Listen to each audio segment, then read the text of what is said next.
할렐루야. 주님의 은혜와 평안이 여러분과 또 여러분의 가정 가운데 함께 하시기를 기원합니다.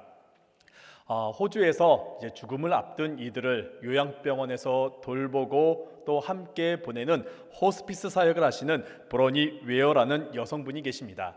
그분이 한 책을 쓰셨는데 책의 제목이 내가 원하는 삶을 살았더라면 이란 책입니다.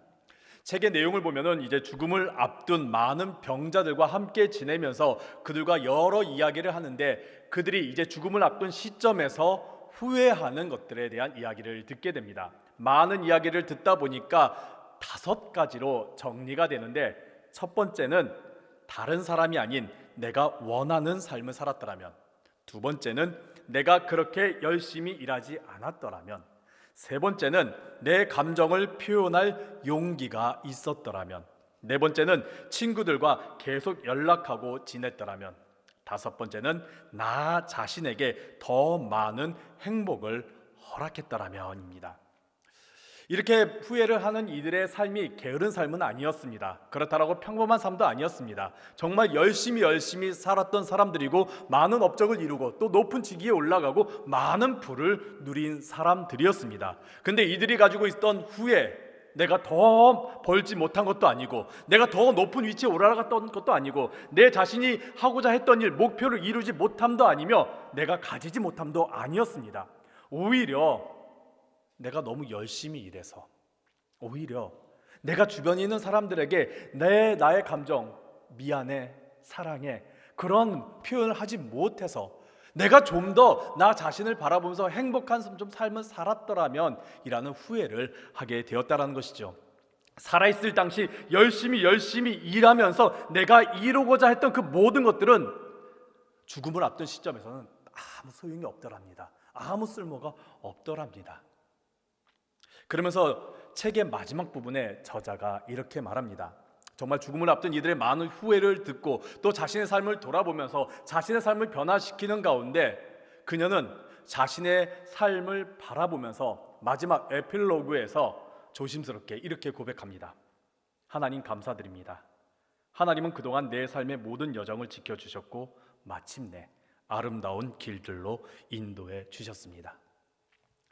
많은 후회들 또 죽음을 앞둔 이들의 많은 모습들을 보는 가운데 그가 자신의 삶을 돌아보면서 그가 고백하는 것, 내가 후회 없는 삶을 살아가기 위해선 어떻게 하는 것이 맞는가, 어떤 마음을 가지는 게 맞는가, 자신의 삶을 돌아보면서 그 삶 가운데서 하나님께서 나와 함께 하시고 나를 지켜주시고 나를 인도하시면서 마침내 내가 여기까지 이르게 하신 것, 그것을 하나님께 감사드리는 모습이 자신에게 정말 많은 사람들의 그 후회를 듣는 가운데 내린 결론이다라는 것이죠.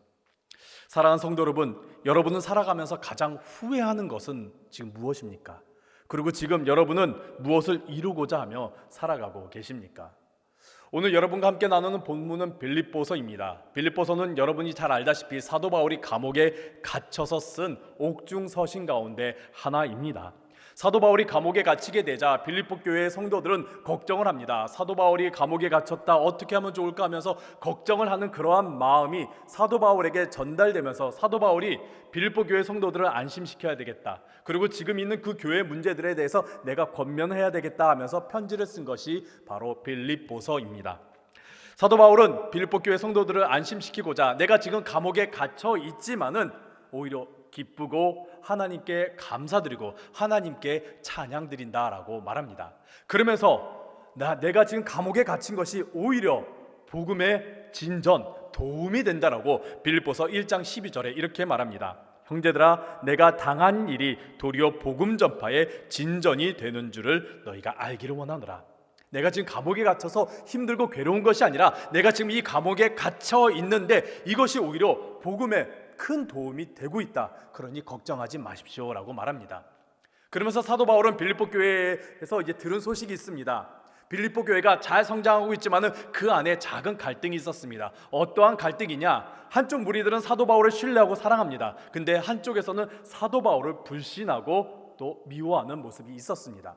이러한 모습의 갈등이 있었다라는 소식을 사도 바울이 들었습니다. 자신을 지금 불신하고 자신에 대해서 좋지 않은 감정을 가졌다라는 그런 소식에 걱정할 수도 있는데 오히려 빌립보 교회는 그런 문제가 있음에도 불구하고 서로 분열하고 서로 다툼이 일어나는 것이 아니라 여전히 복음의 그 사역에 힘쓰고 있음을 듣게 됩니다. 그러자 사도 바울이 말합니다. 나를 어떻게 생각하든지 나를 어떻게 평가하든지 나는 상관없습니다. 하나님의 말씀, 복음이 전파되는 것으로 나는 충분합니다 라면서 빌립보서 1장 18절에서 이렇게 말합니다. 그러면 무엇이냐? 거칠애로 하나 참으로 하나 무슨 방도로 하든지 전파되는 것은 그리스도니 이로써 나는 기뻐하고 또한 기뻐하리라. 여러분의 평가 어떠하든지 나는 상관없습니다. 예수 그리스도만 전하면은 나는 지금 이 모든 상황 가운데서도 나는 기뻐할 수 있습니다라고 사도 바울은 말하는 것이지요. 그러는 가운데 이제 빌립보 교회가 잘 성장하는 모습을 보면서 오늘 본문 초반절에서 감사의 고백을 하게 됩니다. 그리고 사도 바울은 빌립보 교회를 돌아봅니다. 빌립보 교회에 복음이 처음 들어갔던 그 순간, 그리고 교회가 세워지고 교회가 성장하고 성도들이 복음을 전파하는 그런 모든 일들을 돌아보면서 하나님께서 앞으로 어떠한 일을 행하실지를 그가 소망하면서 사도 바울은 확신을 가지게 됩니다. 어떤 확신? 하나님께서 이 모든 일들을 시작하셨다. 하나님께서 이 모든 일들을 이루어 가신다. 그리고 하나님께서 이 모든 일들을 완성하신다라는 확신을 가지면서 오늘 본문 6절 중심 구절의 6절의 고백을 하게 되는 겁니다. 우리 함께 6절에 있는 말씀 한 번 더 읽도록 하겠습니다. 너희 안에서 착한 일을 시작하신 이가 그리스도의 예수의 날까지 이루실 줄을 우리는 확신하노라. 사도 바울은 하나님께서 시작하셨고 하나님께서 이루시고 하나님께서 완성하신다라는 그 확신을 가지면서 성도들에게 말하고 있는 장면이 오늘 본문의 내용입니다. 우리들도 마찬가지입니다. 하나님께서 우리 안에 이미 일하시기 시작했습니다. 내가 소망하는 것, 내가 간구하는 것, 내가 신앙생활하면서 많은 일들, 그리고 내가 지금 기도하는 그 모든 것들 하나님께서 이미 시작하시고 지금 일하고 계시면서 완성해 가고 계십니다. 오늘 이러한 내용에 대해서 우리가 함께 나눠보고자 합니다. 하나님께서 어떻게 시작하셨는지, 그리고 어떻게 이루어 가고 계시는지, 우리는 그 가운데서 어떻게 일해야 하는지에 대해서 오늘 함께 나눠보도록 하겠습니다. 첫 번째입니다. 시작하신 분은 하나님이십니다. 오늘 본문 6절에서 처음에 이렇게 시작하지요. 너희 안에서 착한 일을 시작하신 이가. 너희 안에서 착한 일을 시작하신 이가. 착한 일, 우리 안에서 착한 일이란 과연 무엇일까요? 여기서 착한이라는 단어는 헬라어로 우리가 잘 아는 아가토스라는 단어를 사용하고 있습니다. 뜻은 선한, 착한, 좋은, 완전한 이라는 뜻을 가지고 있습니다.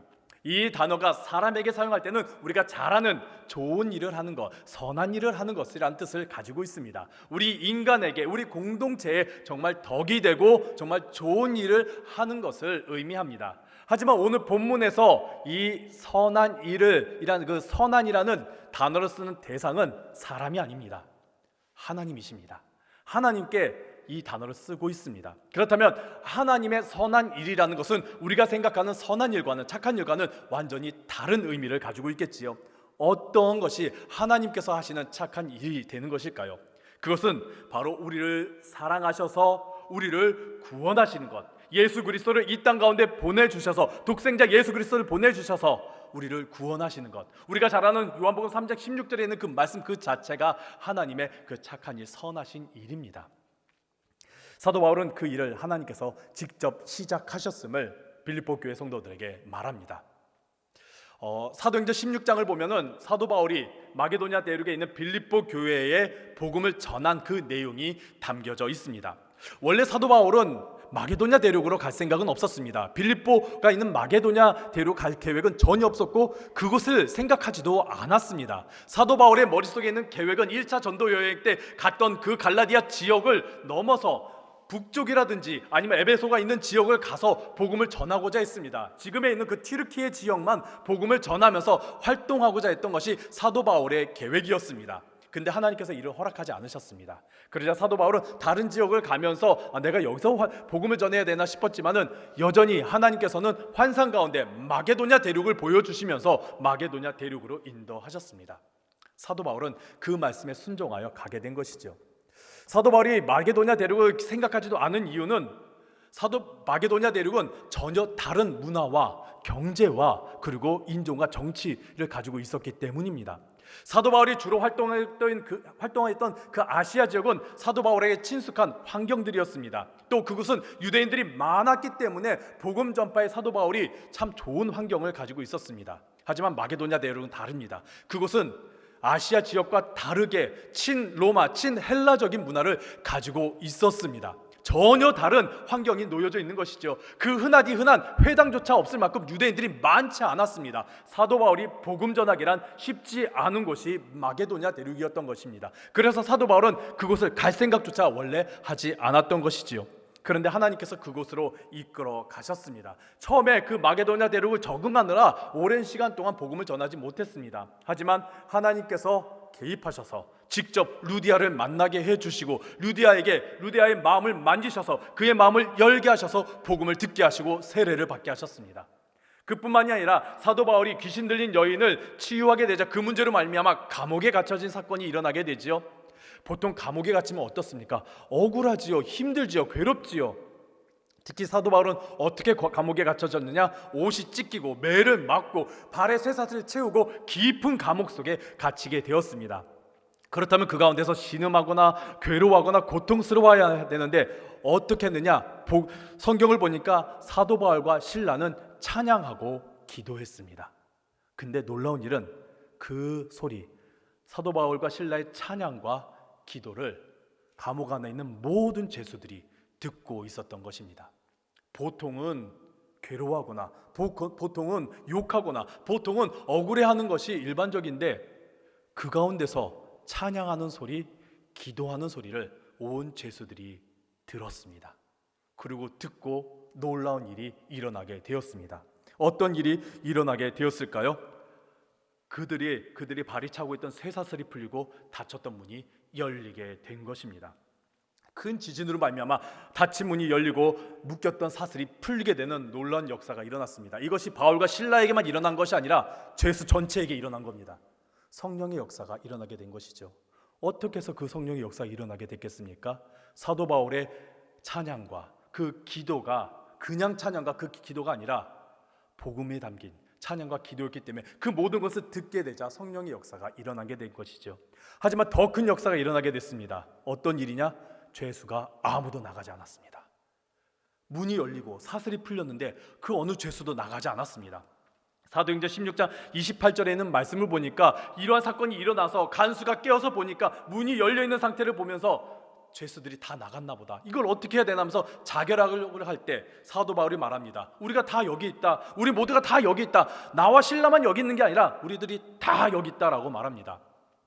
죄수들이 미련해서 지진이 나고 깜짝 놀라가지고 가만히 있었던 것일까요? 그렇지 않지요. 그들은 사도 바울의 찬양과 그 기도를 통해서 복음을 듣고서 하나님의 구원을 그들은 알게 된 것입니다. 그들은 세상의 구원이 중요한 것이 아니라 하나님의 구원이 중요함을 알게 됐기 때문에 그들은 더 이상 나가지 않았고 이 사건으로 말미암아 간수들까지 복음을 듣고 세례를 받는 놀라운 일들이 일어나게 된 것이죠. 사도 바울은 이 모든 과정을 보면서 마게도냐 지역, 특히 이 빌립보 지역에 있었던 이 복음의 모든 사역은 내 계획으로 된 것도 아니고 내가 가고자 한 것도 아닌데 이 모든 일들이 일어나는 것을 보면서 하나님이 하셨구나, 하나님이 계획하셨구나, 하나님이 시작하셨구나라는 것을 보면서 고백하는 것입니다. 하나님께서 너희 안에 착한 일을 시작하셨습니다라고요. 마찬가지입니다. 하나님께서 우리 안에 착한 일을 시작하셨습니다. 우리 안에서 이미 하나님께서 일하기 시작하셨습니다. 닫힌 문이 열리는, 우리의 사슬이 풀리는 그런 놀라운 역사가 이미 우리 안에 시작되었던 것이죠. 이를 믿으시기를 간절히 바랍니다. 시작 굉장히 중요합니다. 시작이 반이다, 그리고 천리도 한 걸음부터라고 하면서 세상의 많은 사람들도 시작에 대한 중요성을 말하곤 합니다. 그래서 잘 시작하기 위해서 열심히 계획하고 열심히 준비하고 새롭게 마음가짐을 가지기도 합니다. 21세기에 가장 영향력 있는 비즈니스 전략가라고 불리우는 세스 고딘이라는 사람은 자신의 책 시작하는 습관에서 이렇게 말합니다. 머뭇머뭇거리지 마십시오. 머뭇머뭇거리는 순간 모든 기회는 다 지나갑니다. 지금 당장 여러분이 생각하는 것을 시작하십시오라고 말합니다. 시작하지 않는다면 아무 일도 일어나지 않기 때문에 일단 시작부터 하라라고 그는 말합니다. 세상은 자신이 원하는 것, 내가 원하는 그 목표에 한 걸음 더 다가가기 위해서는 시작하라라고 일을 시작하라라고, 내가 계획한 걸 시작하라라고 말합니다. 조지 버나드 쇼의 묘지명 무엇인지 잘 아시죠? 우물쭈물하다가 내 이럴 줄 알았어란처럼 내가 시작하지 않는다라면 후회하게 된다라고 하면서 빨리 시작하라라고 말하는 장면이 세상에서 많이 말합니다. 우리는 어떻게든지 나의 소망, 나의 계획을 이루기 위해서 시작합니다. 하지만 우리가 이때 기억해야 될 것이 있습니다. 내가 고민하고 내가 계획하고 내가 준비하기 전에 이미 하나님은 내 안에서 일하기 시작하셨습니다. 하나님은 이미 우리 안에 일하시기 시작하셨습니다. 나의 지금의 이 믿음, 나의 지금의 이 신앙, 내가 지금 이 자리에 있는 이 순간, 이 모든 것은 다 하나님께서 시작하셔서 이루어진 일임을 기억하시길 간절히 바랍니다. 더불어서 나의 소망, 내가 지금 하고자 하고 있는 것, 내가 하나님께 아뢰고자 하는 그 모든 일들, 하나님께서 이미 아시고 시작하셨음을 여러분들 믿으시고 확신을 가지시길 간절히 바랍니다. 어떻게 하나 고민하지 마시고 하나님께서 이미 시작하셨음을 신뢰하고 확신하시면서 믿음으로 기도하며 나아가는 여러분들 되시기를 간절히 바랍니다. 시작도 굉장히 중요하지요. 하지만 마무리도 중요합니다. 우리가 잘 알다시피 유종의 미를 거두기 위해서 또 용두사미가 되지 않기 위해서 우리는 마무리도 잘 해야 합니다. 그런데 이러한 마무리, 이러한 완성, 오늘 본문에서는 내가 하는 것이 아니라, 세상이 해주는 것이 아니라 하나님께서 하심을 말씀하고 있습니다. 이루시는 분도 하나님이십니다. 6절에 사도 바울이 확신하는 내용 가운데 시작하신 이가 이루신다라는 것, 이루실 줄을 내가 확신한다라고 말합니다. 여기서 이루다라는 헬라어는 에피테레오라는 단어를 사용하고 있는데 끝내다, 완성하다, 이행하다라는 뜻을 가지고 있습니다. 이 단어는 완성이라는 의미도 있지만 그 안에 동시에 성장이라는 의미도 함께 담겨져 있습니다. 그래서 성경에서 이 단어를 사용할 때에 완전해지다, 일을 마치다, 온전히 이루다, 성취하다라고 사용되어지고 있습니다. 즉 하나님께서 이루신다라는 것은 내 안에서 개입하셔서 하나님께서 하나하나 일하시면서 완성에 나아가심을 말씀하고 있는 것이죠. 그렇다면 이러한 삶을 사는 우리는 어떠할까요? 하나님께서 내 안에 일을 시작하시고 또 하나님께서 내 안에서 그 모든 일들을 이루어 가신다라는 그 확신을 우리가 가질 때 어떠할까요? 우리는 염려가 없을 것입니다. 걱정이 없을 것입니다. 데일 카네기라는 분이 계십니다. 그분이 살아있을 때 당시 최고의 부자였던 헨리 포드가 78세일 때에 헨리 포드를 인터뷰한 적이 있습니다. 헨리 포드가 죽기 몇 년 전에 인터뷰를 한 것이지요. 세상에서 가장 큰 기업이고 또 당시 가장 많은 돈을 가지고 있던 헨리 포드를 이제 인터뷰할 때 데일 카네기는 내심 이런 생각을 했다고 합니다. 저 노인도, 저 사람도 지금 자기가 하는 일 때문에 걱정이 많을 거야. 그 기업의, 그 경영, 그 거대한 사업의 압박 때문에 그는 여전히 긴장하고 두려워하며 살아갈 거야 라고 생각했습니다. 왜냐하면 당시 백만장자들이 그러했거든요.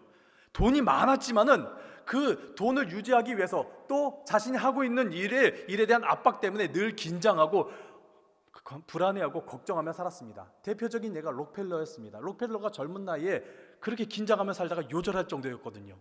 그래서 데일 카네기도 이제 헨리 포드 만나면서 저 사람 걱정하면서 지금 그 얼굴에 근심이 많을 거야 라고 싶었는데 만나보니까 그렇지 않더래요.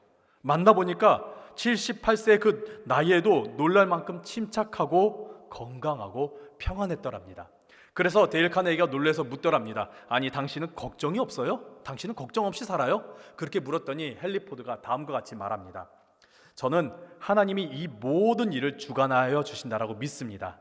하나님이 책임지시면 모든 일이 가장 바람직하게 이루어질 거라고 믿습니다.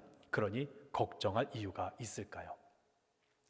하나님께서 시작하시고 하나님께서 이루어 가시고 하나님께서 완성해 가신다라는 믿음이 있다라면은 우리는 우리의 삶 가운데 걱정과 근심이 사라지게 될 것입니다. 하지만은 내가 해야 되고 내가 시작해야 되고 내가 책임져야 되고 내가 이루어야 된다라면은 어떠합니까?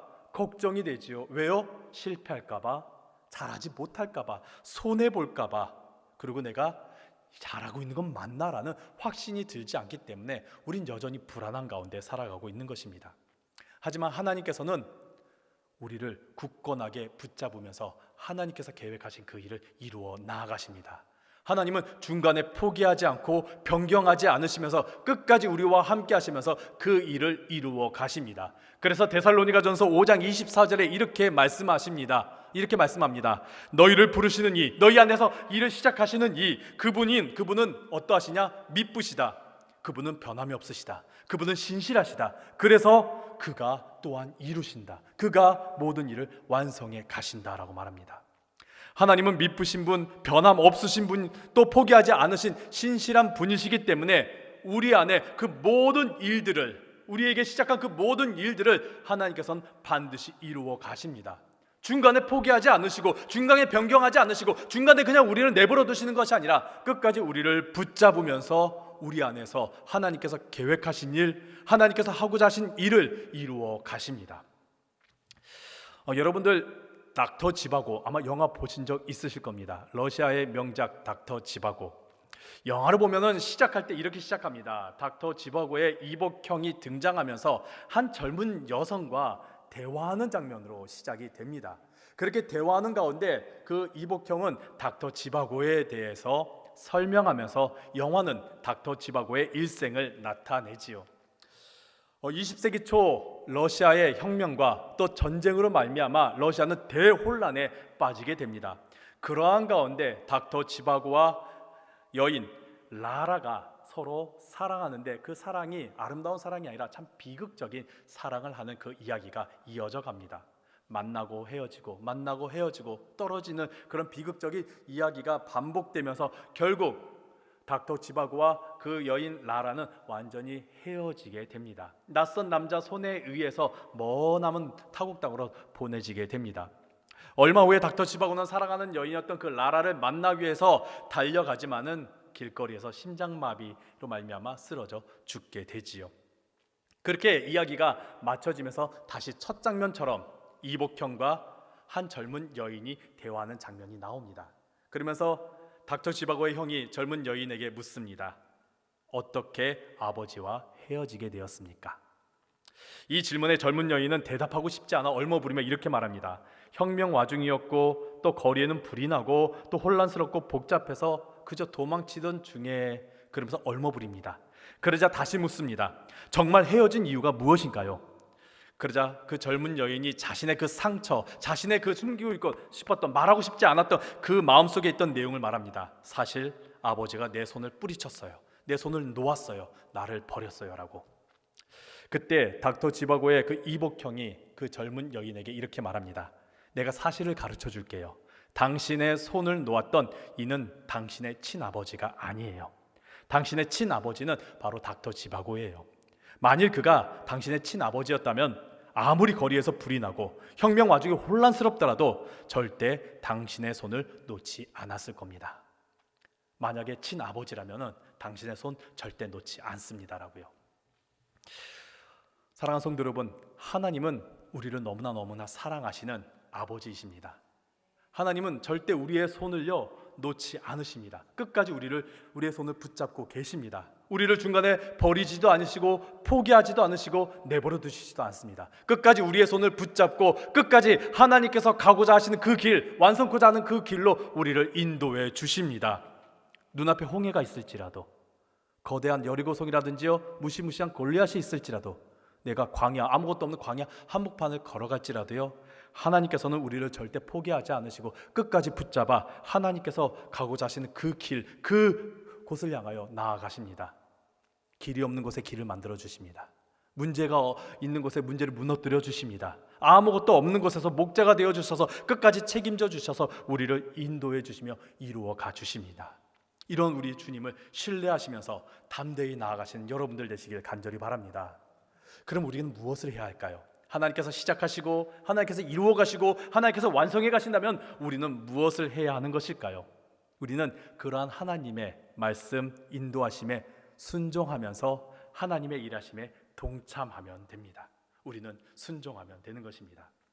오늘 본문에서 사도 바울이 확신합니다. 하나님께서 시작하셨습니다. 하나님께서 완성하십니다라고 그는 확신의 이야기를 하면서 또 다른 한 가지 더 있는 확신의 이야기를 합니다. 우리 함께 5절에 있는 말씀 읽도록 하겠습니다.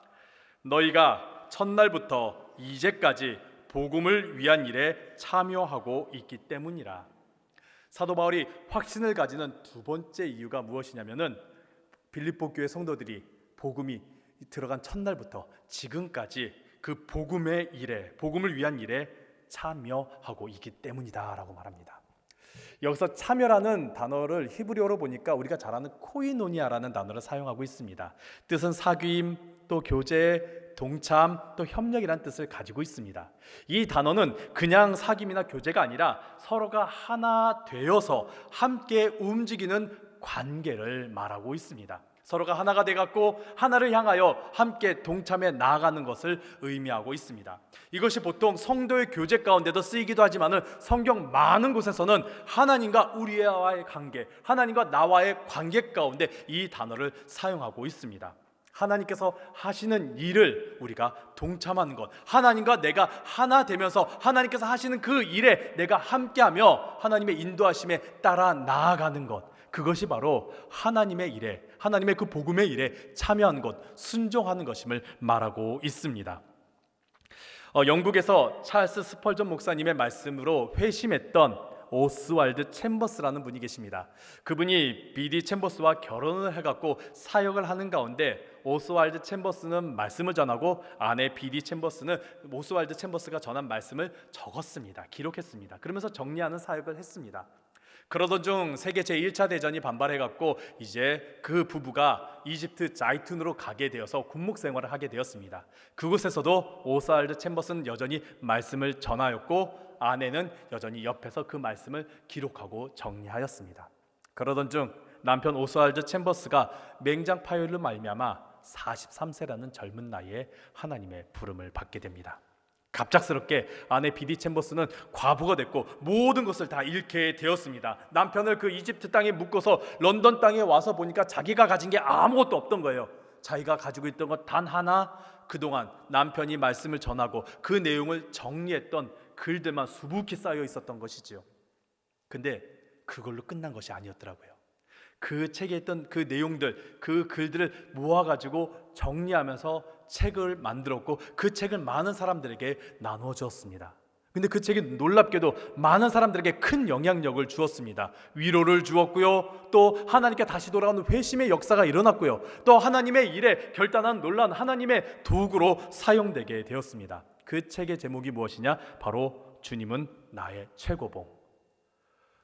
기독교 고전 중에 정말 많은 사람들에게 읽혀지고 많은 사람들에게 사랑받는 책입니다. 하나님께서는요, 중간에 일을 멈추시지 않으십니다. 끝까지 그 일을 이루어 가십니다. 우리는요, 무엇을 하면 되냐? 그러한 하나님의 일에 동참하며 나아가면 되는 것입니다. 하나님께서 함께 우리와 함께 하시길 원하실 때 우린 순종하며 하나님의 그 인도하심에 따라 나아가면 되는 것이죠. 그랬을 때 하나님께서 우리를 가장 좋은 길로, 가장 완전한 길로, 가장 선한 길로 우리를 이끌어 가십니다. 그래서 로마서 8장 28절에 우리가 정말 좋아하는 말씀을 우리에게 주시지요. 우리 함께 로마서 8장 28절에 있는 말씀 함께 읽도록 하겠습니다. 우리가 알거니와 하나님을 사랑하는 자 곧 그의 뜻대로 부르심을 입은 자들에게는 모든 것이 합력하여 선을 이루느니라. 아멘. 하나님은 나의 모든 삶을 완성케 하십니다. 그리고 우리는 그 완성하신 하나님의 말씀에 순종하며 나아가기만 하면 되는 것입니다. 사랑하는 성도 여러분, 하나님께서 우리 안에 일을 시작하셨음을 믿으시길 간절히 바랍니다. 그리고 그 일은 멈추는 것이 아니라 하나님께서 이루어 가시고 완성해 가심을 신뢰하시기를 간절히 바랍니다. 그런 가운데 하나님께 나의 소망, 나의 계획, 나의 모든 것을 하나님께 아뢰면서 하나님과 함께 하나님의 그 일하심에 동참하며 나아가시는 여러분들 되시길 간절히 바랍니다. 하나님께서 우리를 가장 좋은 길로, 가장 완전한 길로, 가장 선한 길로 이루실 줄로 믿습니다.